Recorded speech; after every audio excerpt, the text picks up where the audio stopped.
Hey, y'all. So I had a breakthrough on my gear design. Got it. Got the concept in here. Now I'm gonna get it out of here.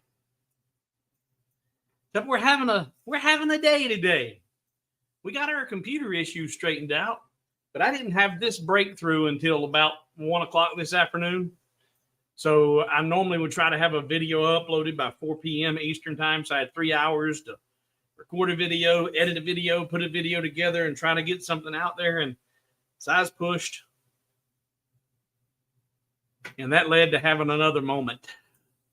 Now, my patrons are already aware of this because I shared it on Patreon right after it happened. But I had a minor setback today. A minor setback because it could always be worse, right? Well, as the majority of you know, I am a hobo with wood, and I'm a hobo because I would prefer to live a hobo lifestyle. I prefer to be traveling instead of stuck in one place. And I live in an RV that makes that lifestyle possible. Well, today, I was doing my regular maintenance. I didn't have a cousin Eddie kind of moment, but it was because of my cousin Eddie duties that led to this. Around first of the week, I usually empty out all of my tanks, holding tanks and all that good stuff, flush everything, clean everything up, and then refill my fresh water tank. I usually live off of what I can hold just in case I decide to hit the road. I want everything full whenever I get ready to go. So I don't want it to be idle and not work when I need it. So I use it. Emptied everything, flushed everything, filled everything, 150 gallons of fresh water. Came in here to finish working on video. About an hour or so later, my neighbor comes poking and knocking on my window. Hey, you in here? I said, yeah. He said, I think you're flooding your camper. And I'm like, oh, no. I go and look. The freshwater supply line that feeds the camper had come loose. So that 150 gallons of fresh water is now in the floor of the RV. Now, this is a fifth wheel. Now, for those who know what fifth wheels are the ones that don't hook to your bumper. They go up and over and sit down in the bed of your truck onto a fifth wheel hitch like an 18-wheeler. Well, it's got an upper berth up there that goes, and because I've had issues like this in the past, I'm smarter than your average bear. I leave the RV with a little downward tilt, not enough that you would notice it walking around, but when you have a water issue, all that water runs up to the nose instead of down and out through the whole floor of everything. So I filled the whole nose of the camper with 150 gallons of fresh water.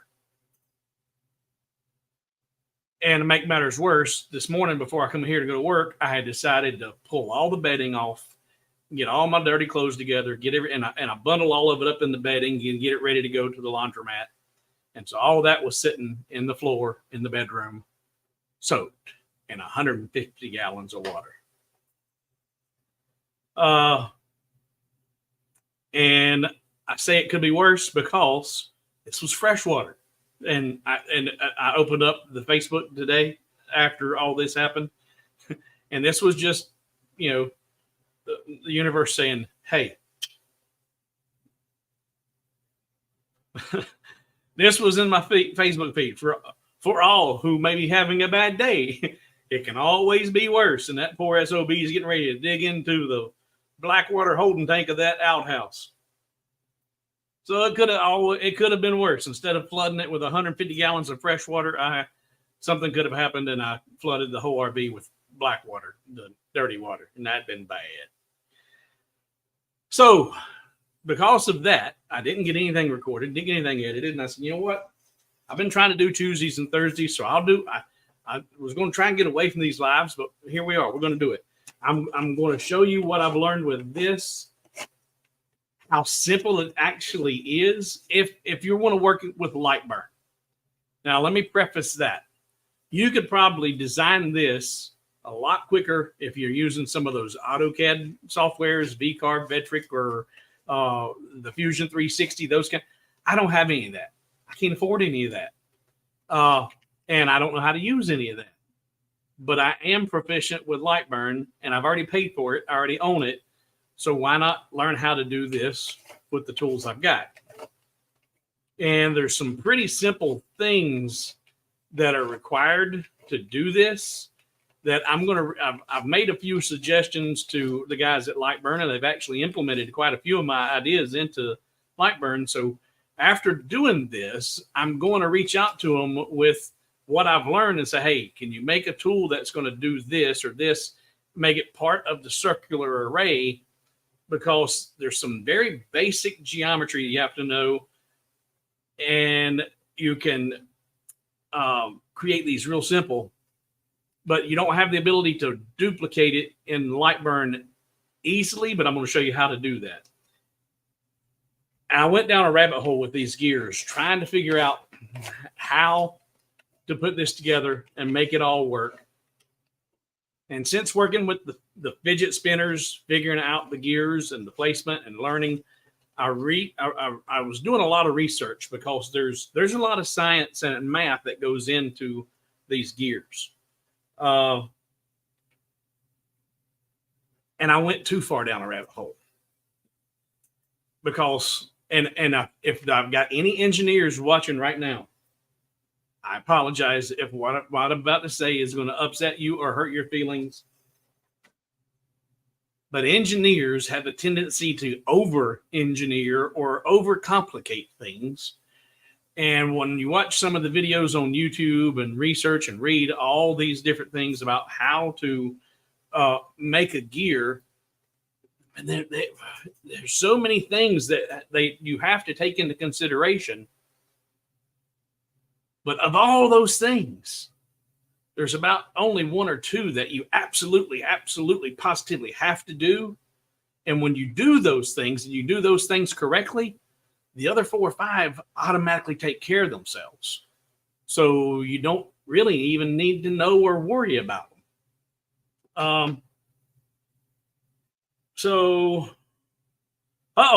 What Clack's in the house? Hey, Clack, I just commented, everybody, we're going to have a low turnout because you went live just before we did. And Dimitri's in the house. Hello, Dimitri, Mark, and Kevin. And I got some spree in here. I mentioned in the last spree that I was having a hard time finding them, and somebody sent me a whole big old box full of spree. So what I'm going to show you here is something. If Inventari's here, hey, Steve, and Steve can probably attest to this because I don't know for sure. In the Fusion 360 or the whatever it is that you use, where you do those really elaborate videos showing the CAD or the CAM, whatever, I don't even know the right terminology, but will you create those physical pieces in a 3D environment? You could probably do these gears like that, I'm guessing. Yep. Hey, Bob, you're here too. But I don't have those things, and I don't. And for some of those things, some of those tools, you need to have the knowledge of that engineering background to be able to input all of those equations and values to get it to get that CAD software to create that virtual piece in that 3D environment. Well, CAD, okay, CAD, computer. I don't have that. I don't have that knowledge, and I don't know how to input those equations to all that, and I don't want to learn all of that. I know that I got a 3mm piece of wood, and I need to cut it out in a circle with teeth on it, and then have it mesh with the other teeth. And I can do that in Lightburn. But there are, in fact, let me pull up my windows here. All right. And just for giggles, again, if you've got CAD and CAM, you probably don't even want to learn all this because you can do it a lot easier. But if you don't, but you have Lightburn, this ain't that terrible, and I'm gonna inundate you with a bunch of the crap that I was looking at early on, because some of it is relevant, and it is why I do what I do when I do what I do. But then there's a lot more of it that's like, I don't need to do that. But if I go over here, in fact, I started, it was kind of, I've done not a lot, I've done several designs that require the use of gears. The pencil dispenser was gear driven. The gumball machine had multiple gears on multiple planes. I had vertical and horizontal gears in the gumball machine.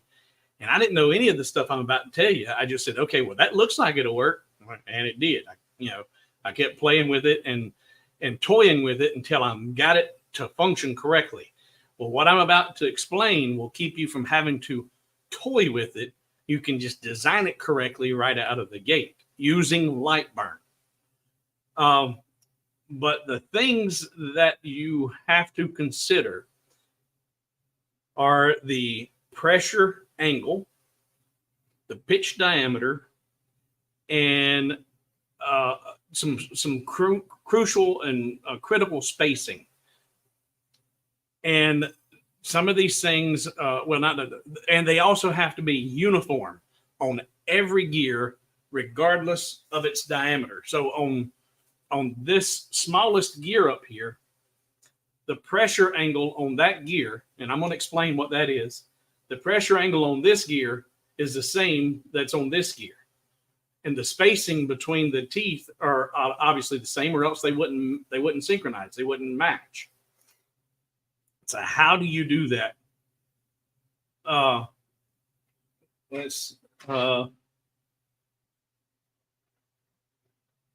And I got all minds are wired different for different learning abilities. You have a degree in computer engineering, and you can have a degree in computer engineering and not be able to put it in practice. Yeah. Steve says there is a gear gadget in Vector, VCarve, and Fusion. So yeah. So there are software. There are multiple different software out there that can create gears. And some of them you can manipulate them and put them in position to do what you want. But then there's some out there too, like geargenerator.com, which is a paid online website you can go to, but it handicaps you some. You can create a gear and position 1 or 2 gears or 3 gears. But to do what I'm wanting to do, I'm wanting to, like this is, I keep picking this, it's 5 gears, but I want to do probably about 20 gears on different layers. So this will be like 5 on the bottom layer, and then there'll be 5 more on top of this one that offset. So if these are behind that one, you'll see them. And I actually will lighten the gear by cutting out holes and designs and creating it, make it look, steampunkish, but multiple layers and multiple sizes. You can't do that with Gear Generator or any of those other sites that I've seen online that are pay as you go. So that's why I'm going to figure this out in Lightburn. If I jump over here to my Google page real quick, switch. All right. So I ask it optimal pressure angle for wooden gear. All right. The most common pressure angle for wooden gears, and I'm going to blow that up for you a little bit, is 20 degrees. But 14.5 and 17.5 degrees are also sometimes used. The pressure angle is the angle between the common normal and the line tangent in this reference circle. A larger pressure angle makes the addendum wider, which improves strength. For maximum strength application, pressure angles as high as 28 or 30 degrees have been used. Now, a lot of those words are going to be completely and totally Greek to you because they were to me, unless you're an engineer and you do drawing gears and stuff all the time. But I searched for the optimum pressure angle on wooden gears because obviously I'm working with wood. And I got to think about it. They've been using wooden gears for centuries. They were using wooden gears in grits mills and stuff. And any of the mills that had the big water wheel. The water wheel outside in a mill, that's a gear in of itself. It's driven by water, which is on an axle that goes into the mill with attached to another gear that generates or moves the power from the water wheel to another gear that down the line for the assembly, the grits, or whatever.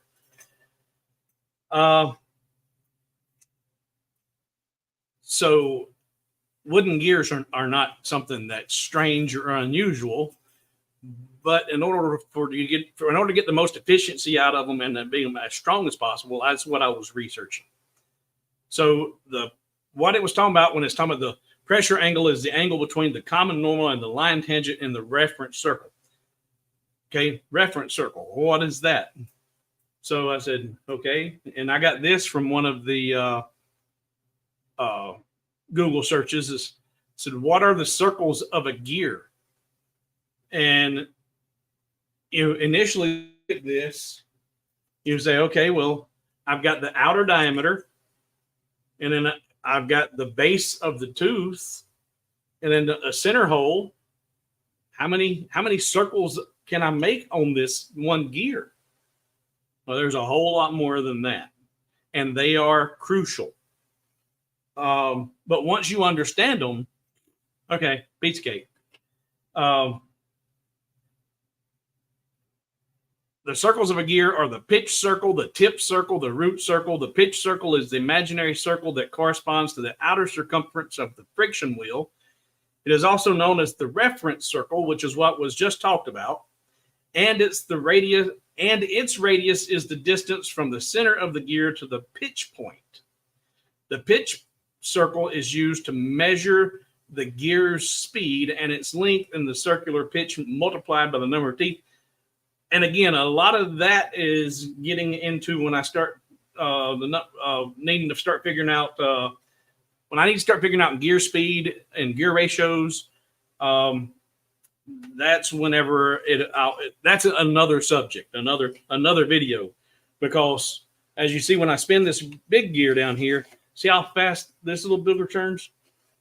It's hauling butt. But this one will also power these. But when I turn this one a full revolution, these are turning much, much slower. And that's all about your input and your gear ratios. And this whole concept, this idea that I had of having, and I keep picking this up, about having multiple gears, it stems from a project that another creator did about a year ago on YouTube. He designed a calendar. I don't even know if he designed it. He promoted a calendar that had the month and a month engraved, and it had the 12 months and it had a dial. You'd rotate to 12 positions. The day, so you had 31 positions that you could rotate that one to, and then the year. And I don't really know if he had, a 5-year, 10-year calendar, what he had, but you had to rotate each dial to set it to what you wanted. And I said, well, that'd be kind of a nice deal if you could just turn one dial as the day advances. So, and I'm going to change the 1 to a 2. That's fine. Month don't change, year don't change. But when I get down to the end, it's June 30th. Well, there's going to be a 31. There's not a June 31st, but there will be a 31. I said, but you could just advance it. And then once you advance it past that 31, the month changes. And then you could even set it up. That'd be a big gear, though. You'd have to have a lot going on in order to be able to have a separate or have one gear that moves this one only once every 365 and a quarter days. But they were emphatic that it can't be done. You can't do that. You can't do that. Nah. I'm like, well, why not? Watches do it every day. It's just gear work. It's just clock work. It's a matter of finding out the right gear ratios and the right position. So that's been in the back of my mind for about a year. And that's kind of what started this. But squirrel. Pitch diameter. And I keep setting it down and need to pick it back up. We mentioned the pitch diameter. Now, what is pitch diameter? Pitch diameter is another one of those circles, and I'm going to come in here kind of close, and I'm going to rotate this. There we go. So there we go. Where those two teeth meet, right there, that's its pitch point. And if you were to draw a circle that encompassed all those teeth at that exact same spot, that would be the pitch circle. And the pitch circle, the distance from the top of your teeth to that point there has got to be the same on all of the gears, or they're not going to line up.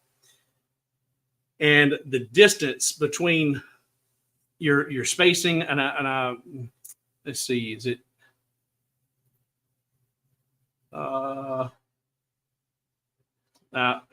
yeah, I forget what they called it now because it's one of those strange, but the distance between two teeth. In fact, if we come here to this tooth, these two teeth, and I'm looking at this backward, this tooth and this tooth. And if you come at the midpoint of this tooth and to the midpoint of that tooth, and you measured that distance has to be the exact same on every single gear, regardless of the diameter of the gear. If you meet those two criteria, if your pitch point is the exact same and the distance between one point on one tooth and the same point on the next tooth is the same on all, then they're going to work. I watched video after video and went around and around for a week trying to figure this out, doing different fidget spinners, and I got the planetary gears down. They work fine. But getting the spacing figured out, that was the tough part.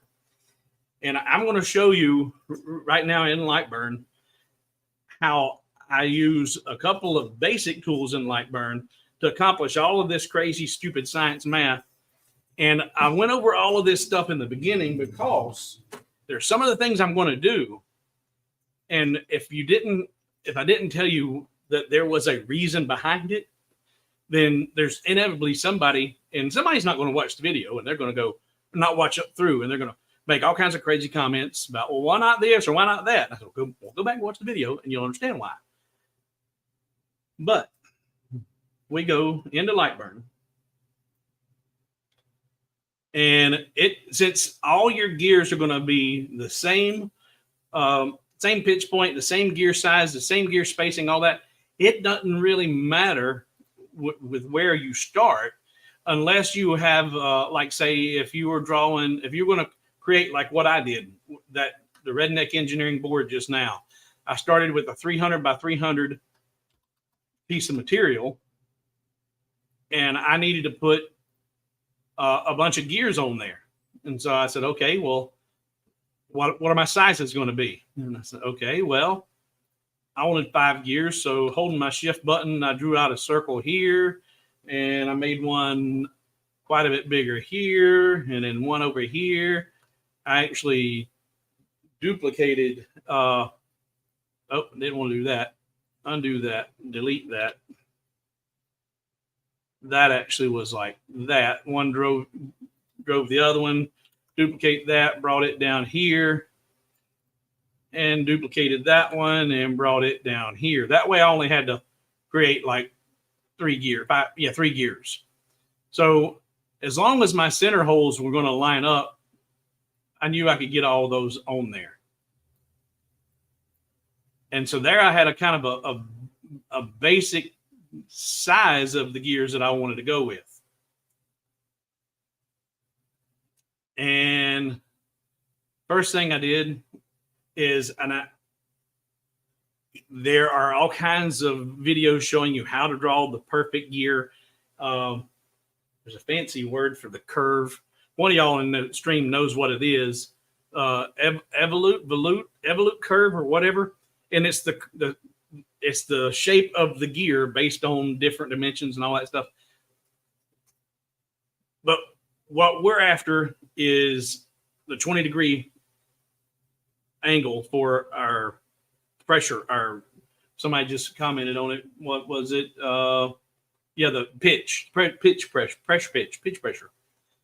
And instead of going to all that trouble and sitting down and drawing it, doing all the math, guess what works perfect? And I was doing it before and didn't even know it worked. go over to your text tool, use, wrong. Arial rounded MT bold, Arial rounded MT bold. And the letter, I'm going to put 2 letters out here, A, need to be caps, A and V. Now I'm putting 2 out here because I said before, either one would work. You could use A and put it on the outside of the gear and use V as an internal gear or tooth on the gear. But if I draw a straight line and then rotate that straight line 20 degrees, which was my optimum pitch pressure, and I come over here to this A, you see there's some funky things going on with that A. There it snapped in, but then it starts curving away there, and it actually comes inside, or, something that don't work. But I come over here and checked it with the V. Look at that. By pure T luck, it's perfect practically all the way down the V. So the V in the Arial MT Bold has got a 20-degree angle on it and is the perfect letter. And from what I've used and seen now, it's the perfect shape for using to make a gear, a tooth in a gear. But what you have to do is convert these text to a path. So I'm going to convert it to a path and then get rid of this because I don't need it. Now my V is upside down, but we just simply mirror that. And now it's in the right orientation to go over here on my gear. Get rid of my line. Now, what about the height, the size of it, the position of it? Well, obviously, I'm going to start here and put it in the very center and then dock it down to the top of that circle. Dock it. There we go. Now, you can see right now that's got a height of 19 millimeters, and that's way too big. I've got my anchor point at the bottom center, and I'm going to change that to just 10 millimeters. I didn't have my aspect ratio locked. Go back, lock my aspect ratio, 10 millimeters. Now, you can see that there's still some curvature out here beyond the curve of that circle. I'm going to take it. Actually, I'm going to come back up here and dock that down so it's right on the surface. And now I've got my arrow control to 1 millimeter. So there's 1 millimeter, and there's still a little bit of curve there. So half of that, there we go. So 1.5 millimeters inside that curve gives me straight lines all the way around. And now I'm going to do before I do that, before I start saying, I'm going to do a circular array and create my teeth around that gear. But I'm going to make some modifications to this V on this one before I do my circular array that's going to help me get the measurements I need on the next pieces, I'm pretty sure. Like I said, I did this earlier today, then I had a major catastrophe and everything, my world blew up. But you need to assign that pitch point on this V. And it can't be in an arbitrary position. So pay attention to this, okay? Listen up. Everybody stop what you're doing and listen up, because if you don't get this right, it ain't going to work. No matter how pretty it is, it ain't going to work. That pressure point where those two teeth meet, it needs to be about 1/3 of the way down from the top of the gear. And that will leave plenty of room from the pressure point to the inner part of that gear for clearance. And the fancy names for those are the addendum and the dedendum. And the dedendum needs to be 2-to-1 versus the addendum. Now, I learned that by watching these stupid videos who went all crazy down, like giving them all these fancy names. But if we go back to this V and I go into node editing and I look at my nodes, I want to make sure it's pretty symmetrical. And right now it is. So I'm going to come right over here and I'm going to hit the letter M for middle. And that's going to put a node right there in the middle of that. Now I'm going to come up here and I'm going to hit the letter M again. And then I'm going to hit the letter M one more time. And that's in the middle of the whole tangent. That's in the middle of that, and that's in the middle of that and that. So it kept getting smaller and smaller. But that right there is going to be my pressure point. Now, that's not going to be where the tip of the tooth meets, but that's where the two will meet for their optimum rotation. But that right there is a crucial point in the position or of the design of this tooth.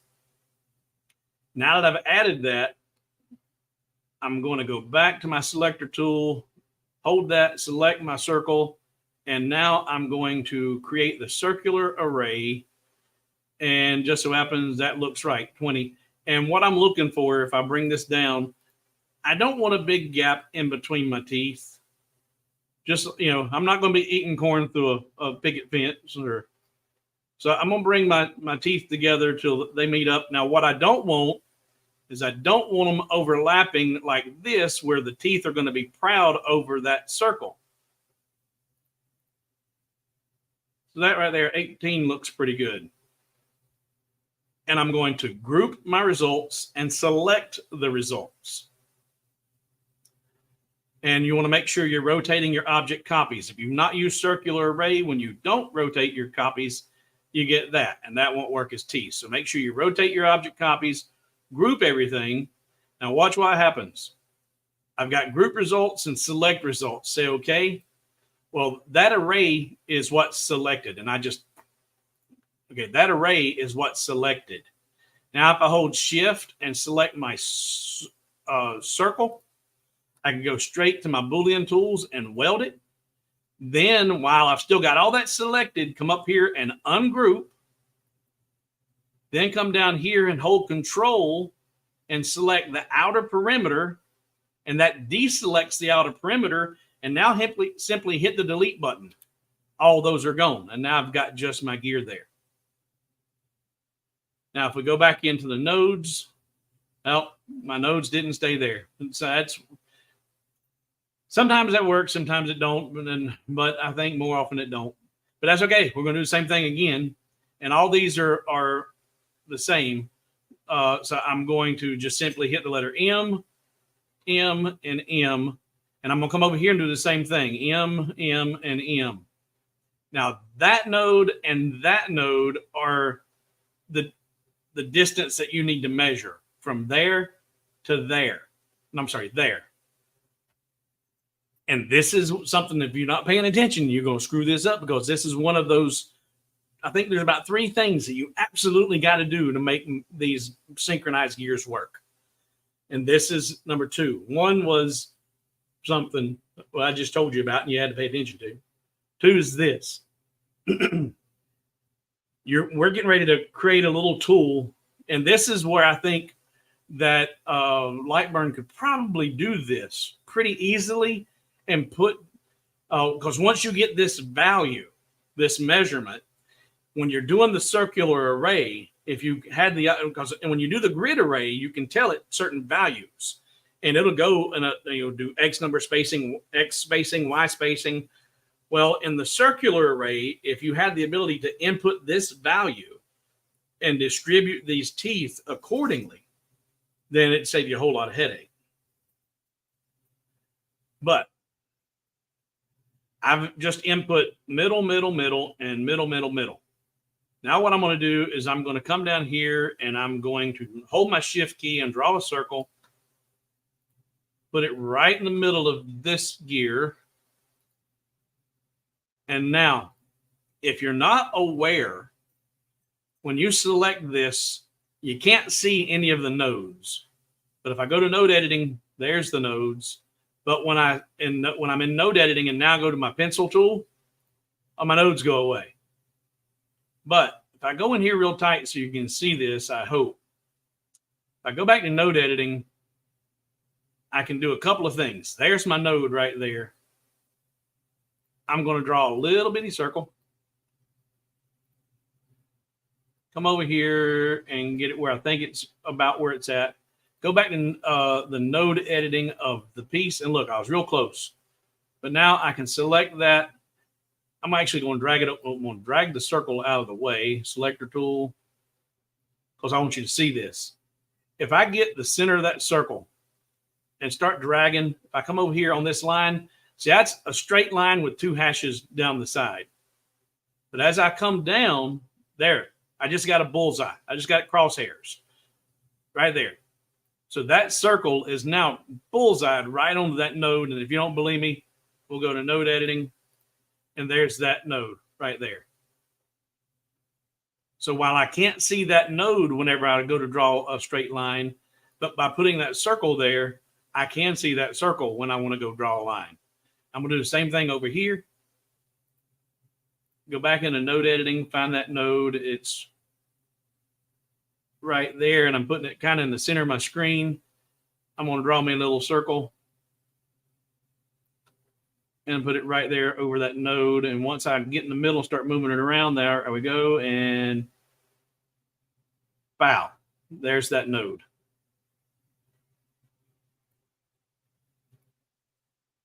So if I draw a line from the middle of that circle to the middle of that circle, to the middle of that circle, and back up here to the middle of that circle.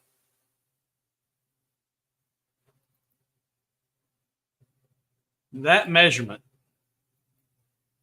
right there, 10.7 millimeters. That is the second most crucial thing that has to be in every one of the gears. The spacing. That spacing's got to be the same. So I can say, okay, I've got that selected and bring that up here out the way, because I'm going to need to use this when I go to create these other gears. Now, if Lightburn had that ability to go into the, when I'm in the circular array, tell it, I want that spacing, whatever they want to call it, to be 10.7, then it's going to automatically assign those at that spacing. And it won't be hard to do. And once I talk to the guys at Lightburn, we might see that in version 1.7 or 1.8, because this, if that existed in the circular array, it would save so much of this work and make creating gears in Lightburn a snap. All right. Now, the one thing I didn't do, and I should have done, but it's not a major issue because I know what my measurements are. I should have made a copy of that V inverted before I did the circular array. So I had that as a tool to bring down for the next gear and the next gear and the next gear. But because I did an inverted V at 10 millimeters and I did it 1.5 millimeters inside the line of the circle, I know I'm going to get the same thing.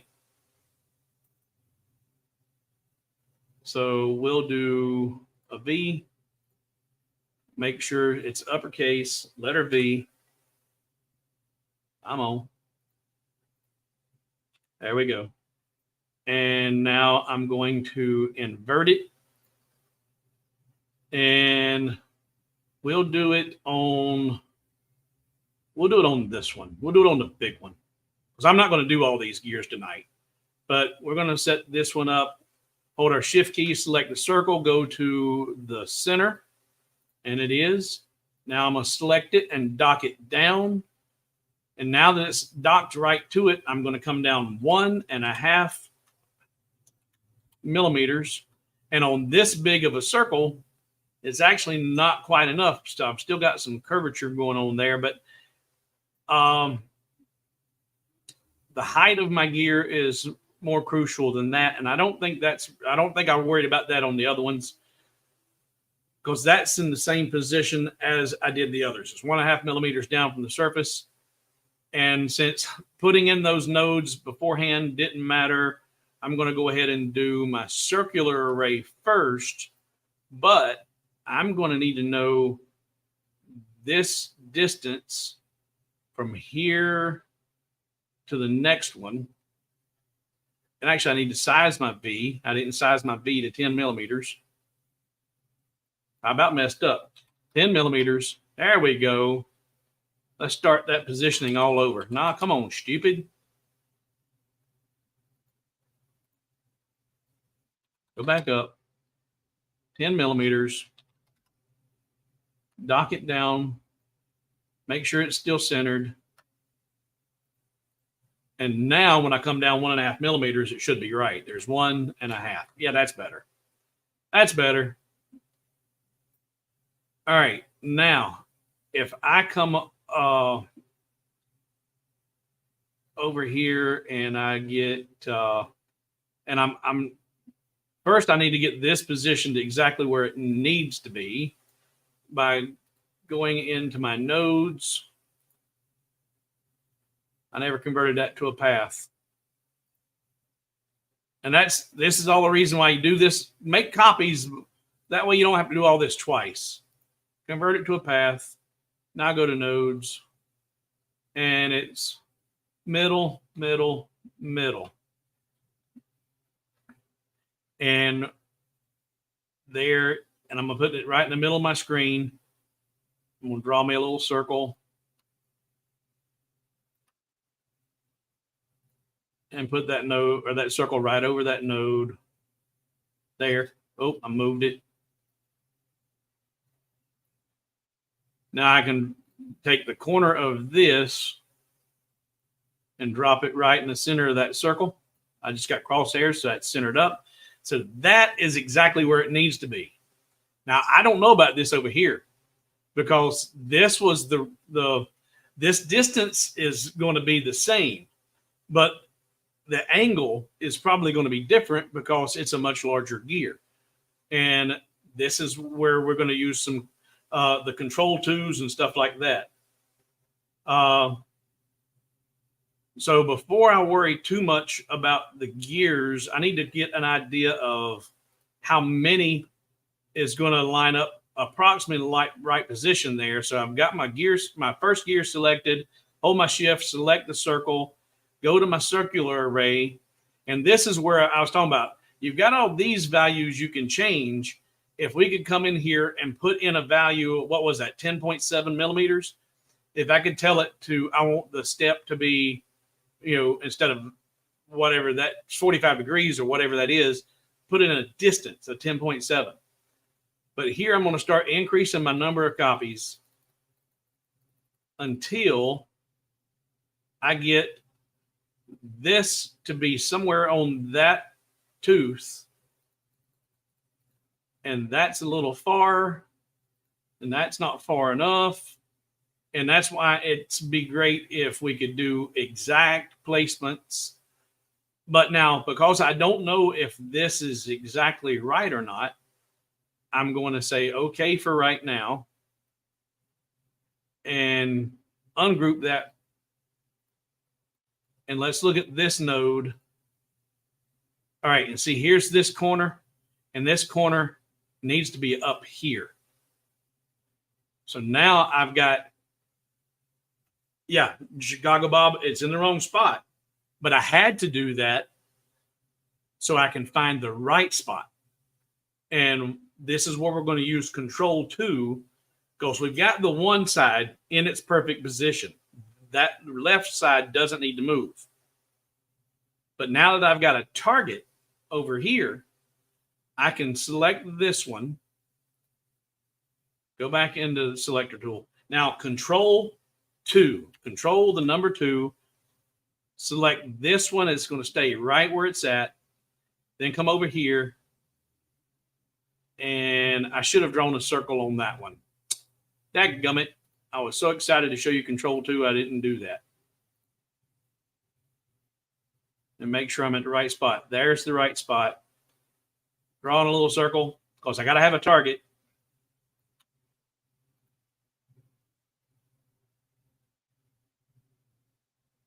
There.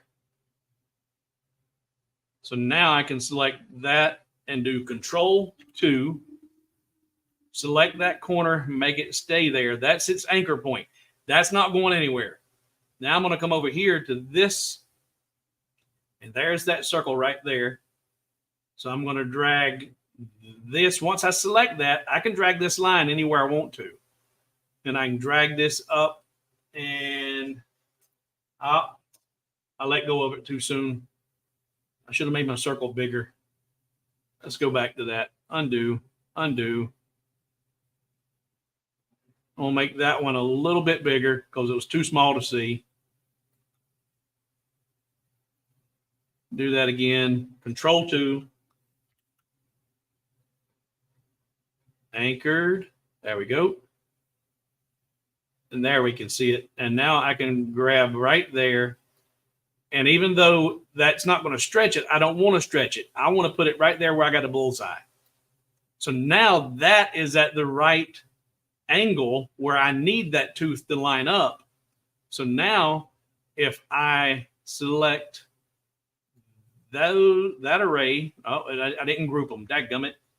All right, so what I'm gonna do is I'm gonna select that entire thing, select it all, and then I'm gonna deselect what I want to keep. I want to keep the top one, I want to keep my tool, and I want to keep the circle, and the rest of it can go away.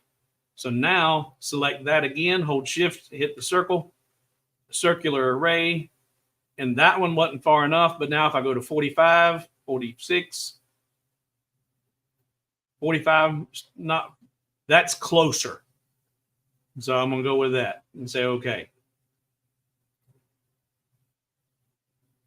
Now that's all grouped together. Same thing as before. That's grouped. Hold my shift key, select my circle, hit the weld button, hit the ungroup button, hold my control button, select the perimeter, now hit delete button, all those go away.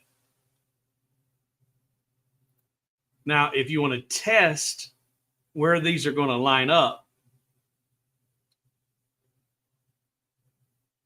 there's that circle there. I'm going to get this circle and just drag it out until it matches up with that circle right about there. See how close I got. I got pretty close. And this one, nope, wrong tool. Draw a circle. Perfect circle. Put it in the center. Now let's blow it up.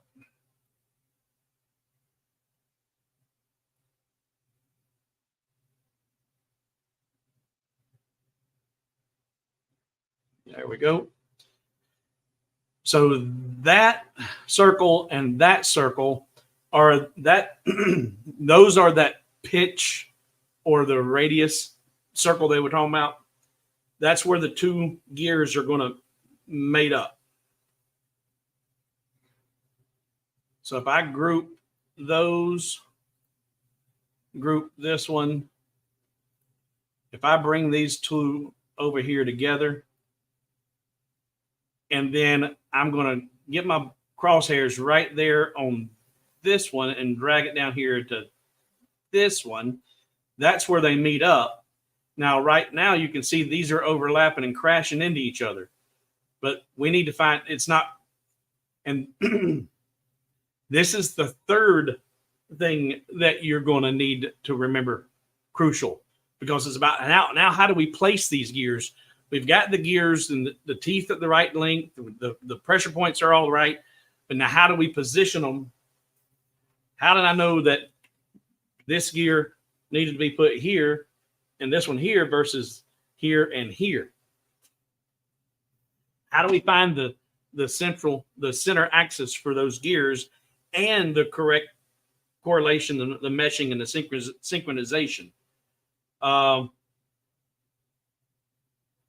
And I'm not paying any attention to any of the questions right now. I'll look at those in a minute because I may answer some of those questions as I explain stuff here. But I'll go back when I'm done here.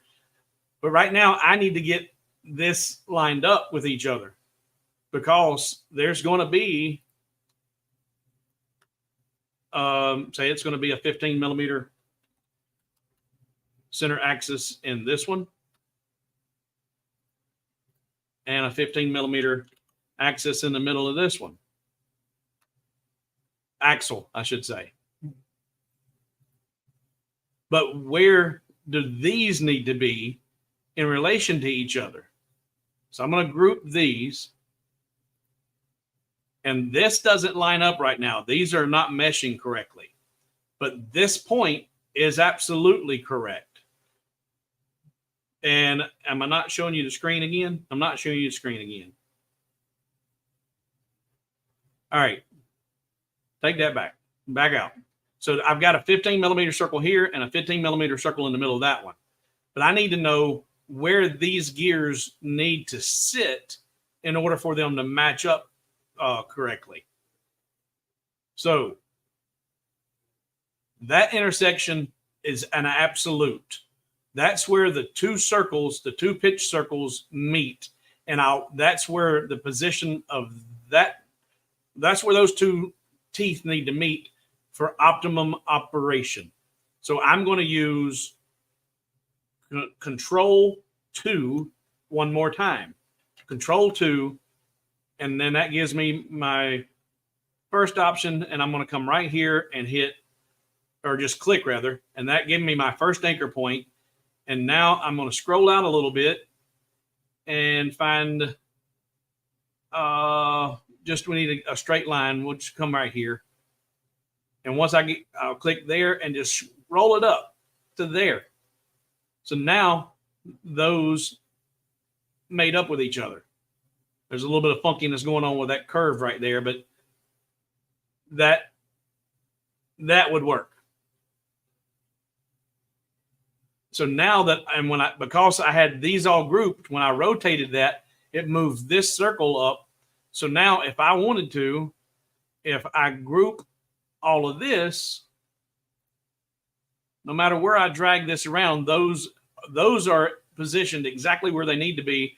Then I can put them on the board where I want them to go. And that tool was absolutely crucial in getting the right spacing to make all that work. But you can see here that as those two teeth meet, as they rotate, it's going to push that gear down and out, and it's going to clear itself, because you can see here it's already starting to pull up and clear, and this one's already starting to come in. And once it comes down and makes contact, as this one stops, it's going to be a perfect marriage of those teeth. Okay, so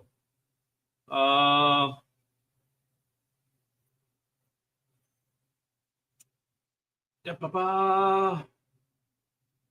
going to scroll back up here. There we go. All right. Looking down through here.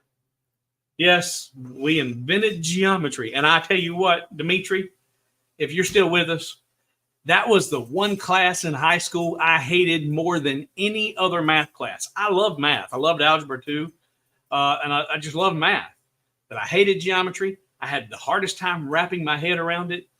And when I seen those videos explaining all the ways to do the math to get this, the cosine times this and that, and I'm like,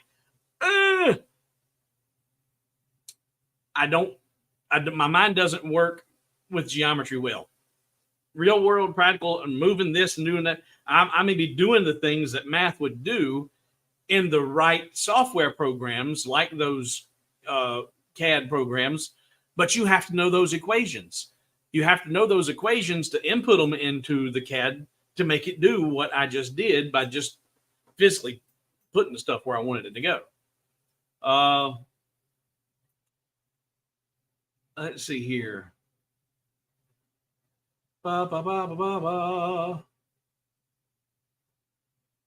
Looking for any more questions, comments. What's Chris saying? Steve dives so deep into things to help us understand he needs a deep sea diving suit.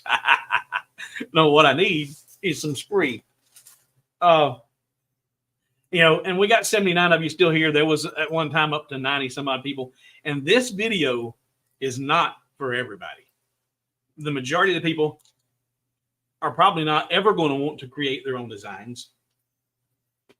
And when I get my finished piece, instead of them, even though I'm showing them how they can do it, instead of them doing it themselves, I'll go over and buy it from the website. And honestly, I need you to. Because what I'm doing now essentially is for free. The money I get from YouTube, I'm coming up on 2 years. Yay! Big 2-year party coming up. But I average about $400 a month from YouTube, and that's it. That barely takes care of my power bill and water bill and the utilities here in the house and the RV. So these videos aren't paying the bills. But unlike some creators out there who will tease you with a few tips and tricks in designing and then show you the project on their website that you can now go buy, I will sit down and show you step by step on the complete design process so you can go do it yourself and not have to buy it. And I just broke my fidget. All right, more comments.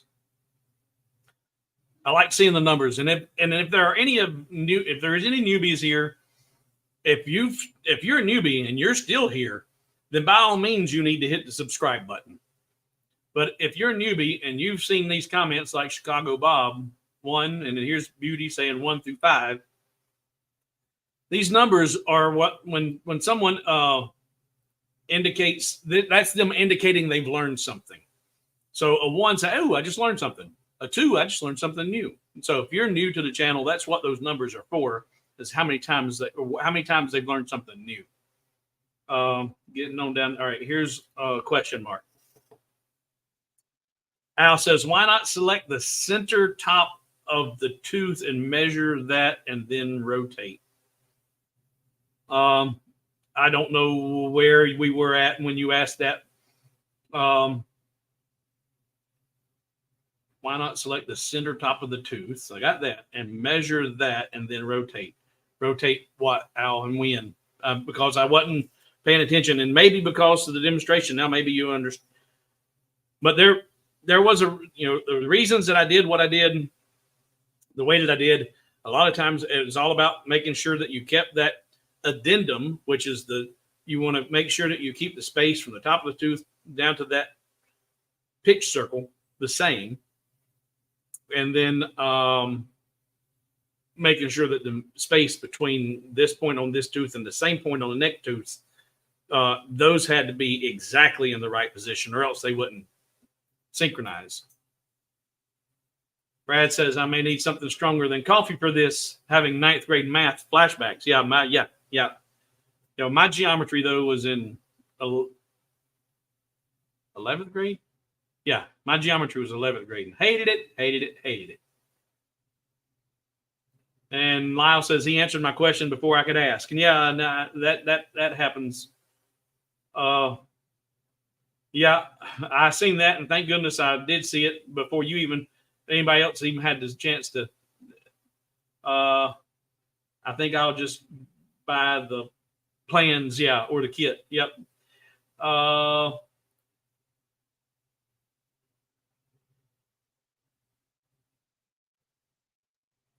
Don't follow that. Hey, Hobo, hope you're having a good evening. Shout out from Etchin Aaron's Laser Workshop. Howdy, Aaron. And I guess he was switching between me and Clack. I enjoy watching Clack. I'm in his feed quite a bit. And vice versa. Well. Dave says, you've blown my mind. Send me some moonshine. Well, I got plenty of it. I don't partake very often. Well, thank you, Bob. Go, guys. Thank you. And what he means by go gold is my patrons, $20 a month on the patrons will get you all of my designs for free, including whatever contraption I come up with when I finally get this thing dialed in and worked out. The plan is to have it motorized and have all of these gears functioning and moving in some type of piece of artwork. That will be free to the gold patrons. You're a newbie. What? Hey, Jack, I seen something squirrel. Today on one of my friends' posts where you do your saws, the hand saws, and put in the nice lineman work and stuff like that. They had some old shovels, some spades, and some flathead snow shovels that were cut out with the laser. Man, that was nice. I don't know if you've seen that or not, but those look really cool. Now back to me. Newbie, not.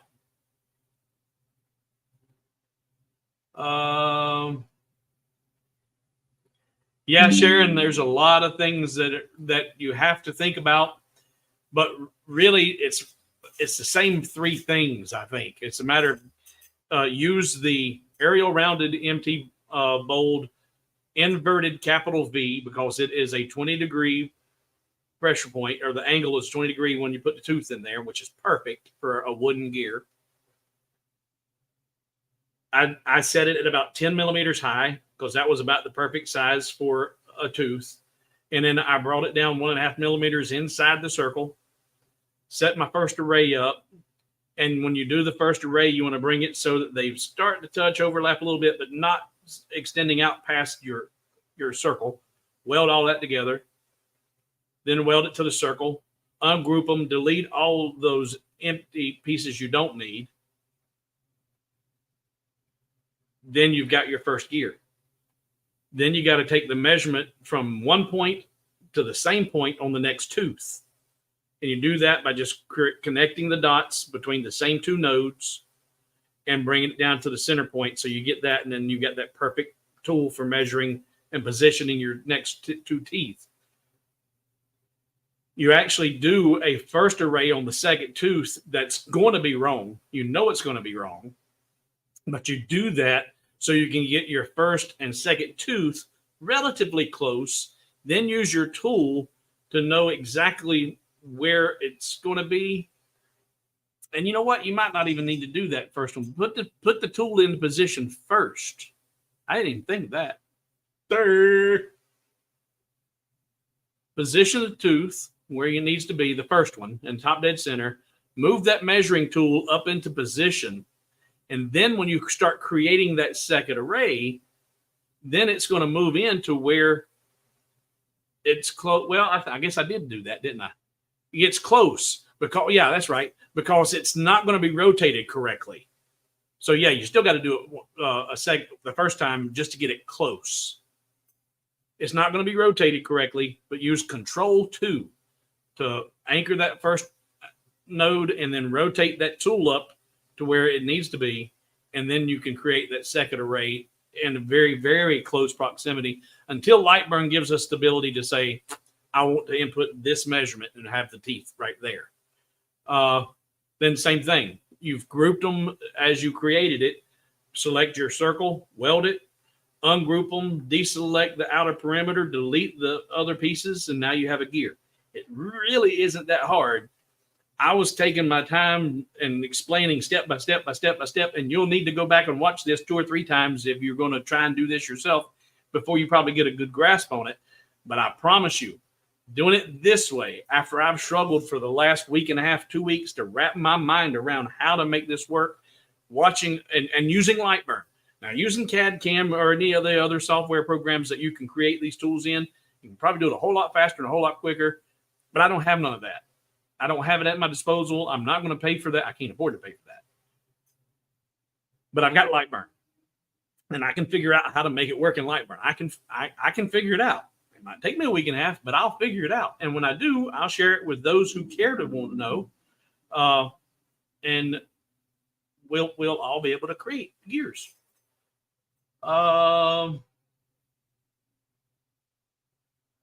And Stacy says, hey, I'd be a gold patron even without the freebies, y'all. Well, thank you, Miss Stacy. Yeah,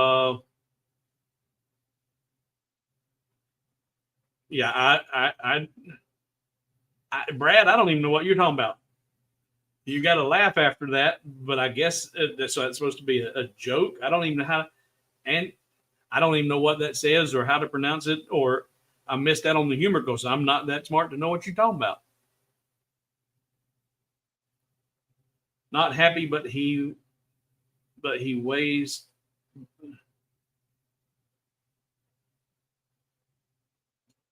Miss have to go spend time with the gang. Oh, not happy, but have to go. Okay, all right. Well, thank you for hanging out as long as you did. I'm sure you're gone by now. By the time I've seen this, Chris says if Lightburn had the spacing in array, you may get first and last overlapping.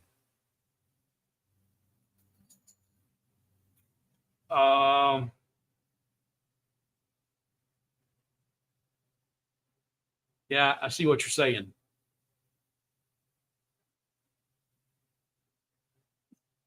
Then what you would have to do is change the diameter of your circle slightly. If that was the case, if you started getting a little bit of overlap, if you made your circle just a little bit larger, then that would expand it and eliminate the overlapping. Yeah. I don't know which one, and I think that would be the lesser of the two headaches. Is and I don't know if there's not I don't know. For all I know, Chris, Lightburn might already be working on a gear generator, or they haven't even thought about it. And once I start talking to them about it and showing them what I'm doing, they may go, oh, well, if that's all you got to do, and all we got to know is these things, well, then we can input this, and they may actually be able to create a gear generator. Not a three-dimensional like you have in the CAD, but something that will work in Lightburn. I don't know. Pop-Pop says, can't wait to try some of these things out. Glad to be back home. Hospital, no. Hospitals are no fun, Pop-Pop. Stay out of them hospitals. If you ain't sick, you go there, they'll kill you. I don't like hospitals. I don't like going to doctors. I suffered all through April, sick as a dog, and I had pneumonia. I wasn't going to the doctor, even if it meant keeling over in my bed. I ain't going to doctors. All right. All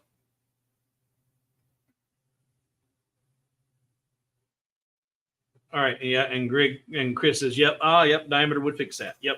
All right. So again, guys, this was not a project design. Like, oh, look at this fidget spinner. Oh, yay. Fun. But more of just a lesson, what I've learned, what I've gleaned from what I've been watching and what I'm trying to accomplish. And when I first started out in Lightburn 2 years ago, I was struggling. And as I would learn a tip, I put out a short video going, hey, look at what I learned today. And 99% of the people who were talking about Lightburn on YouTube, they already knew that. But I wasn't appealing to those. I was appealing to the folks in my shoes. They just got Lightburn, they just got a laser, and they're scared to death, and they're going to break something. Well, I'd learn something and share it. Learn something and share it. Well, I've progressed now from learning how to draw a star or how to do the zero offsets to actually creating, gears and doing geometry and all this stuff. And it's more advanced, and it's not something that the average newbie is going to be attempting in Lightburn, but there's still 70 some of you still here watching. And I know you ain't watching because I'm so irresistible. So there's enough of you out there that you want to learn these things too. Math class. Yep. Chicago Bob says, and for making a 90-degree turn with the shafts, I like using the peg gear like Gilligan's Island. Peg gear? I don't remember that one. I love Gilligan's Island, and it's hard to imagine that was as popular as it still was, that it only ran for such a short period of time. But here is, let's go new, new. No, I don't need to save anything. Go to file, recent, 3. Here is the cutout. Here's the all of it on a tool path. So for my axles, I just did 2 pieces that interlocked into each other like that, and they protruded through the back and the front, obviously, but the back, just the one piece with the axle through it. And then to cut down on the friction of the gear, because especially on a big gear like this, if that large gear was sitting flush against this, all of that friction of the weight of that gear sitting on the board is going to create resistance. So there's actually a small washer out of wood, which right there, those went behind the gear to lift the gear itself up off the board and then through the axle. And then I put these on. And before anybody says anything in the comments, the hobo is off center on these on purpose. I engraved them off center on all of them. And then I even glued them off center so that it would illustrate movement much better. So you can see that everything's spinning. That was an intentional design. It wasn't a screw up.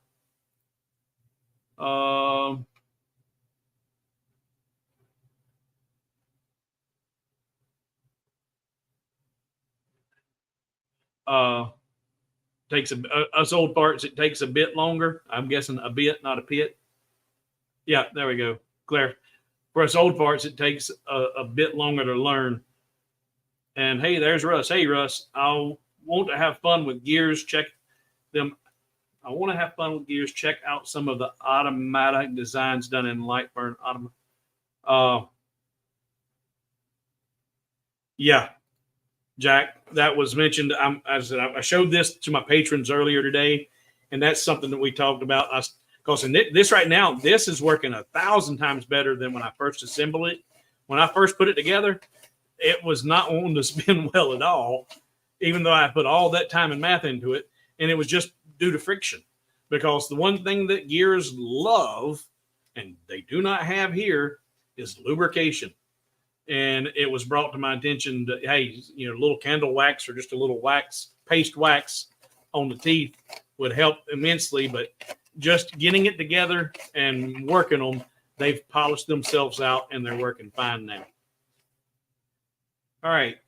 So any questions that can't be resolved by just going back and watching this a second or a third time? Anybody got any questions or any comments from the peanut gallery?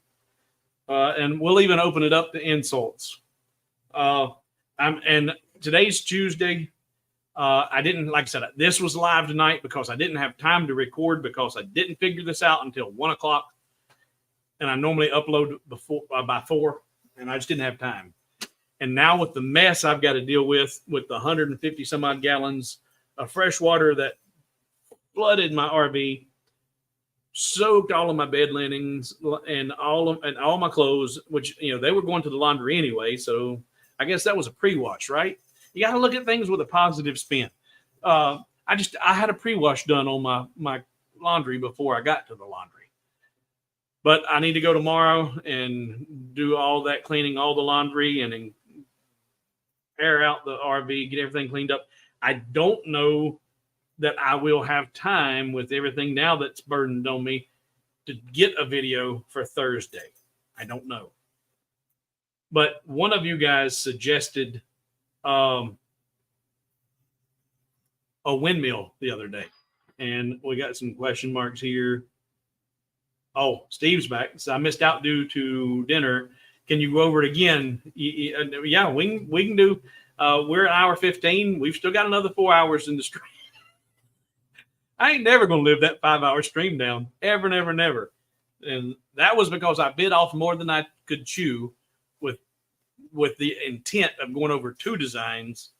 And because I like to go down rabbit holes and squirrels everywhere, 1 was forever and 2 was just as long. So But no, we can't go over this again. But you might enjoy watching it on the replay. But for folks like yourself, which and I'm not sure. I know you work at the college, Steve, but I'm not sure in what capacity what you teach. But the fact that you have the CAD and you're able to design and all that, this is something that you're not going to waste your time with. You might enjoy seeing that, hey, well, you can do it in Lightburn, and see how I approached it, because I didn't approach it from an engineering point of view, because I ignored half of what the engineers told me to do. I took the three most relative and most important things and said, okay, if I get these three things right, then the rest of that is all moot, because they take care of themselves. So Dave's asking, how do I get the patron page as you are a gold member? How do I get the patron page as I am a gold member? If you're a gold member, if you're a gold patron already, if you just go into patreon.com and log into your Patreon account, you'll be able to see my post. Mine is Hobo with Wood. Mine is patreon.com/Hobo with Wood. You need to log in there, Dave, because in your messages in Patreon is where you're going to see your coupon code for the 100% off on all my digital files. So you go into Patreon, you see your coupon code, and now when you go to hobowithwood.com, you can put in your coupon code and download. Now you can only download $40 at a time in 1 month. But if you need something and you've already exceeded that, if you just say, hey, Steve, I've already downloaded 40, but I really want this file. Can you send it to me? I'll send it to you. But I had jerks that were signing up for $20, going in and downloading $530 worth of files and then canceling. So they were stealing from me. So I had to throttle the patrons' access to only downloading $40 a month, but knowing you can ask me at any time and I'll help you get any file that you need. But this was a way for me to throttle the crooks like John, or he put in Johnny. Don't be a Johnny. And that's funny. Whenever you were kids, Johnny was always the bad guy in class. So Johnny was always the punk, the jerk. I guess it's appropriate. And Dale says that, Dale, you suggested the windmill. I thought about this today, and I've been thinking about your windmill. And I think it would be really cool to do a windmill design. And I think that it would be possible to build a design, a tall enough windmill so that you could have a motor hidden in a box or the base of the windmill house, whatever, at the bottom, that's driving a gear that, I don't know. I was trying to figure out. I thought I had it figured out earlier, but figuring out an output at the bottom that would spin a pole or yeah, that's it. So there'd be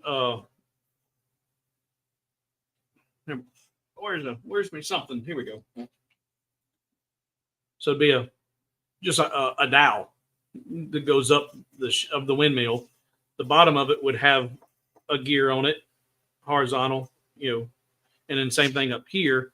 And that gear, this bottom gear, would be driven by the motor, electric motor.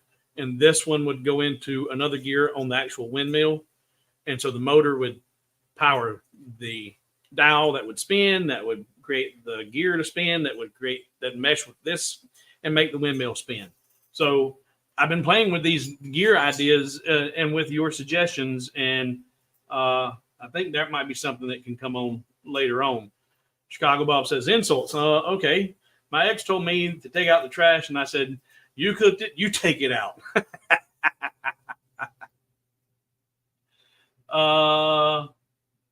Yeah, Steve, there was a lot of people that hung in there for 5 hours, which was mind-blowing.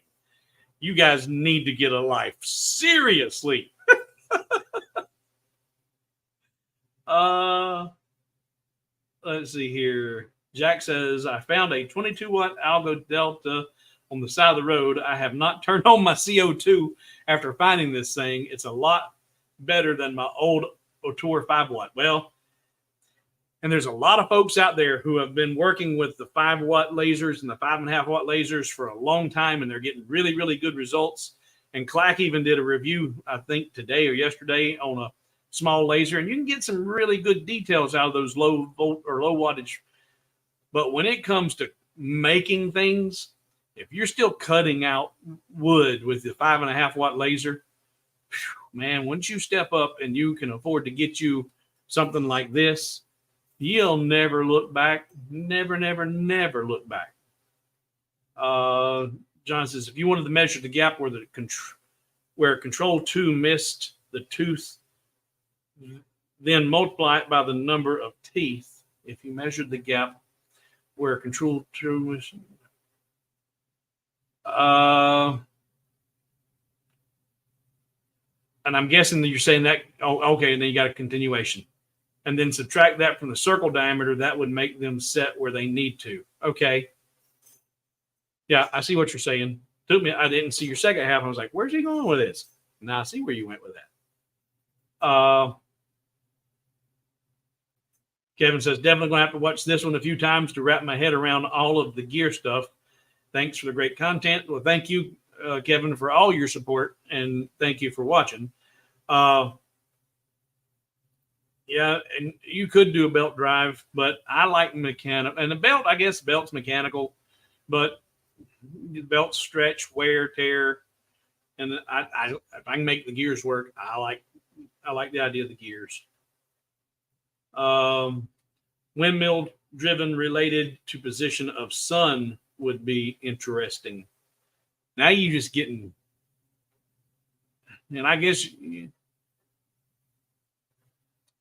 you could probably do that with some type of solar sensing equipment. I mean, come on, they got the ability for solar arrays to track the sun as it goes across the sky. So that technology is not, anything new. And if you had a little rotating table that would, track the position of the sun, I guess that could be done. All right, let's see. Yeah, doing a windmill with gears and a solar panel, that would work, I think. Yep. Smaller laser size on the 5-watt for detail for sure, but the cut and print, you might be able to get creative if and you have a 10-watt or higher. Yep. All right, so reminder, guys, June 15th. I think I'm getting this memorized as we get it closer. June 15th at 3 p.m. will be the 2-year anniversary for Hobo with Wood. We're going to have a big party. Big party. Everybody's invited, and I'm expecting a large turnout. I would like to have everybody subscribed that's tuning in. I have not put any requirements on my giveaway, and I haven't excluded anyone from my giveaway. Because one, I think it's actually borderline. There's some legal issues about requiring people to be subscribed in order to win. Or donations. If you don't donate, you can't. Or if you donate, you get extra drawings. I think you get into some legal issues. So keeping it clean and simple. But on that June 15th, 3 p.m. Eastern Time party, somebody's going to get a brand new Rolly Lasermatic, a brand new one shipped to you direct from Rolly, not my used one, but a brand new one. Now I just scared my dog. Okay. Hush. We're wrapping it up anyway. But they just posted the pre-order for the extended. Come here. They just released or posted the pre-order for the extended version of the MK2, and I got my pre-order in for that. So I'm really excited for that to be coming. I would love it if it was here before the anniversary date, but I don't think it will, because I don't think it's going to ship until the end of the month. But regardless, I'm excited that's coming. If you are contemplating, where is it here? If you're contemplating a Rolly, hobowithwood.com/Rolly for your purchases, and that will help Leo know that, hey, I've helped influence you. I'll get a small little bitty percentage and help me pay for my new Rolly that's coming. And hide that. Go back to the comments. All right. So she's hollering. She's got to go outside and do her thing. So we're going to take her out. I'm going to go tackle this mess in the RV. And if I make something up between now and Thursday, yay. If not, I'll see you Saturday for Saturday's live stream. So, guys, thank you for hanging out. I hope you did learn a ton of things.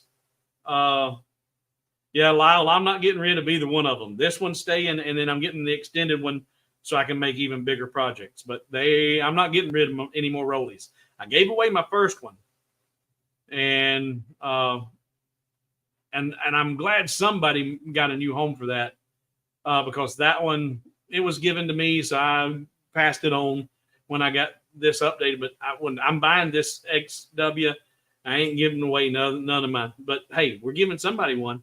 Somebody's going to get a brand new one of their own, their very own. So again, thank you, each and every one of you, for being here. Thank you for hanging out. If you turned in late or you had to go and come back, you're going to want to go watch. If you want to create gears in Lightburn, not using any other cam, whatever, you can do it in Lightburn. I just showed you can do it in Lightburn. But you're going to want to pay attention to this and get it down. And I've dumbed it down considerably compared to what I went through for the last week and a half to get to this point.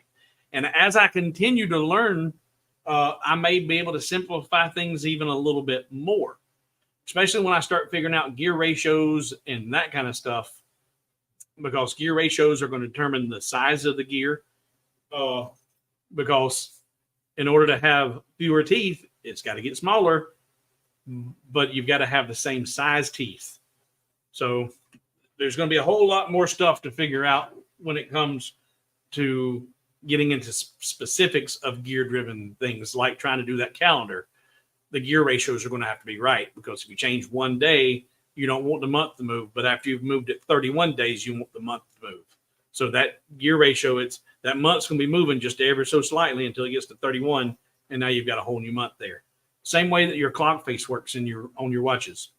All right, so guys, Karen asked a question: how many subscribers? Not enough. I really wanted to be at 10,000 subscribers before the anniversary, and I was on track for that to happen before I got sick in April.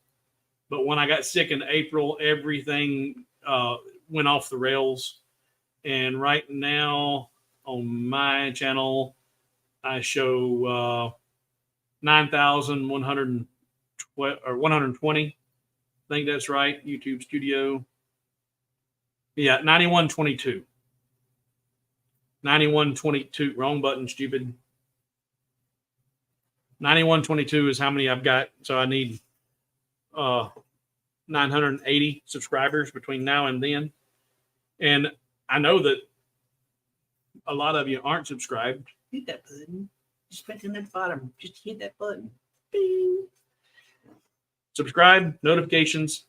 I'm going to take her out.